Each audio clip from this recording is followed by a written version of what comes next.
வணக்கம் நண்பர்களே, இன்னும் ஒரு இனிய காலை பொழுதில் தீதும் நன்றும் நிகழ்ச்சியில் உங்களை சந்திப்பதில் மிக்க மகிழ்ச்சி அடைகிறேன்.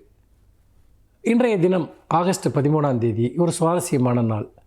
நாம் தினம் தினம் ஏதாவது ஒரு சுவாரஸ்யமான நாளை பற்றி பேசுகிறோம். ஏன் இந்த நாட்கள் அறிவிக்கப்பட்டு கொண்டாடப்படுகின்றன என்று சொன்னால், ஒரு குறிப்பிட்ட விதமான வாழ்க்கை முறை, பழக்க வழக்கங்கள் அல்லது நோக்கங்களுக்காக சில தினங்கள் கொண்டாடப்படுகின்றன. எல்லா தினங்களுக்கு பின்னால் இருப்பதும் அந்த குறிப்பிட்ட தினம் பற்றிய அவேர்னஸ், விழிப்புணர்ச்சி.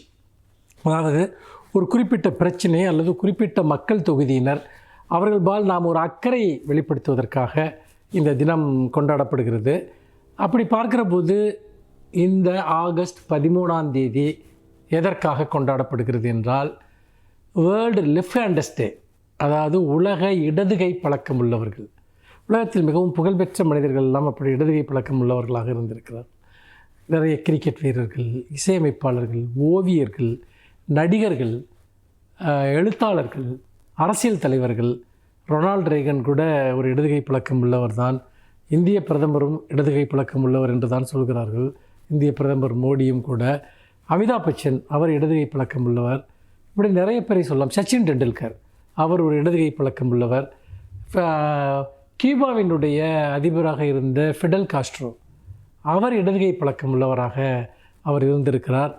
இப்படி நிறைய பேர், அதாவது மிகப்பெரிய சாதனைகளை செய்தவர்கள் எல்லாம் இடதுகை பழக்கம் உள்ளவர்களாக இருந்திருக்கிறார்கள். இடதுகை பழக்கம் இருந்தாலே மிகப்பெரிய சாதனைகளை செய்து விடுவோம் என்றதற்கு பொருள் அல்ல.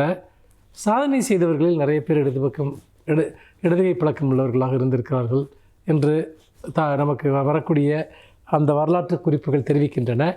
அப்படி பார்க்கிற போது ஏன் இந்த இடதுகை பழக்கம் வருகிறது என்று பார்த்தோம் என்று சொன்னால், நம்முடைய மூளையில் நடைபெறக்கூடிய சில மரபணு மாற்றங்கள், சில சுரப்பிகளில் இருக்கக்கூடிய மாறுபாடுகள், இவை தான் முக்கியமான காரணமாக சொல்லப்படுகிறது.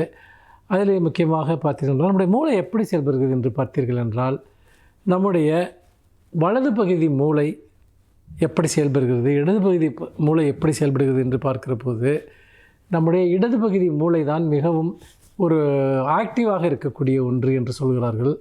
அப்படி இருக்கிற போது, நம்முடைய இடது பகுதி மூளை ஆக்டிவாக இருக்கிற போது, நம்முடைய வலது கை அல்லது வலது பாகம், நம்முடைய உடல் வலது பாகம் என்பது ஆக்டிவாக இருக்கும் என்றும், வலதுபுறம் மூளை ஆக்டிவாக இருந்தால் நம்முடைய இடது கை மற்றும் இடதுபுறம் சார்ந்த உடல் ஆக்டிவாக இருக்கும் என்று, அதாவது நேர்மாற்றி இருக்கும் என்று அறிவியலாளர்கள் சுட்டி காட்டுகிறார்கள்.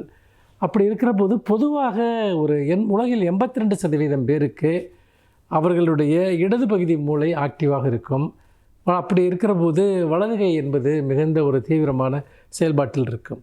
அதில் ஒரு 12% பேருக்கு நீங்கள் பார்த்தீர்கள் என்றால், வலது பகுதி மூளை ஆக்டிவாக இருப்பதன் காரணமாக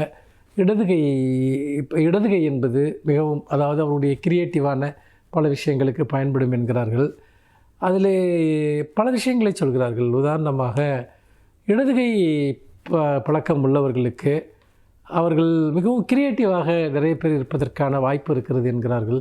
படைப்புத்திறன் வாய்ந்தவர்களாக இருப்பதற்கும், பல புதிய விஷயங்களை கண்டறிவதில் ஆர்வம் கொண்டவர்களாக இருப்பதற்கும் வாய்ப்பு இருக்கிறது என்று சொல்கிறார்கள். அதோடு மட்டுமல்லாமல் அதிலே அவர்களுக்கு பக்கவாதம் வருவதற்கான வாய்ப்பு என்பது அவர்களுக்கு மிகவும் குறைவு என்றும் சொல்கிறார்கள். அதோடு இல்லாமல் அவர்களுக்கு தூக்கமின்மை போன்ற பிரச்சனைகள் ஏற்படுவதற்கும் வாய்ப்பு இருக்கிறது என்கிறார்கள்.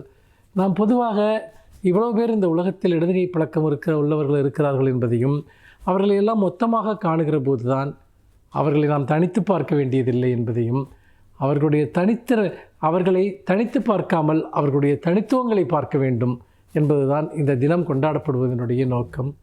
மீண்டும் இன்னும் ஒரு புதிய சிந்தனையோடு உங்களை சந்திக்கிறேன். நன்றி, வணக்கம்.